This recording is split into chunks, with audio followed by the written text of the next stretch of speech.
Small business எல்லாருக்குமே ரொம்ப பெரிய கனவாக இருக்கும். அதே மாதிரி தான் எனக்கும். நானும் சின்னதாக ஒரு ஹோம் பேக்கிங் பிஸ்னஸ் ஸ்டார்ட் பண்ணியிருக்கேன். கண்டிப்பாக உங்கள் லவ் அண்ட் சப்போர்ட் கிடைக்கும்னு சொல்லி நான் நம்புகிறேன். ஹோம் பேக்கிங் பிஸ்னஸ் ஸ்டார்ட் பண்ணுறதுக்கு எனக்கு எவ்வளோ பட்ஜெட் ஆச்சு, எவ்வளோ நான் இன்வெஸ்ட் பண்ணியிருக்கேன்னு தெரிஞ்சுக்கணுன்னா கீழே இருக்க வீடியோவை கிளிக் பண்ணி பாருங்கள். உங்களுக்கும் கண்டிப்பாக ஒரு ஐடியா கிடைக்கும். ஷாப்பிங் பண்ணும்போது நான் இன்றைக்கி என்ன சமையல் சுனிதா சிஸ்ஸை மீட் பண்ணியிருந்தேன். ரொம்ப ஸ்வீட்டாக பேசியிருந்தாங்க. நம்ம சேனல் க்ரோ ஆக அழகாக விஷ் பண்ணியிருந்தாங்க.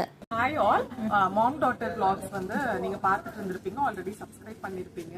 ஸோ இவங்க வீடியோஸ்க்கு தொடர்ந்து சப்போர்ட் கொடுத்துட்டே இருங்க. நிறைய பேக்கிங் ரிலேட்டட் வீடியோஸ் தான் போடுறாங்க. அண்ட் எனக்கு தெரியும் பேக்கிங் எத்தனை பேருக்கு பிடிக்கும் அப்படின்னு.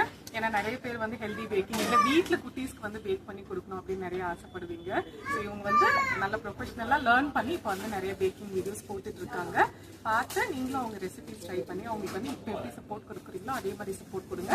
அண்ட் உங்கள் ஃப்ரெண்ட்ஸ் அண்ட் ஃபேமிலிக்கு ஷேர் பண்ணி உங்கள் சேனலை சப்ஸ்கிரைப் பண்ணி சப்போர்ட் பண்ணுங்க. ஓகே.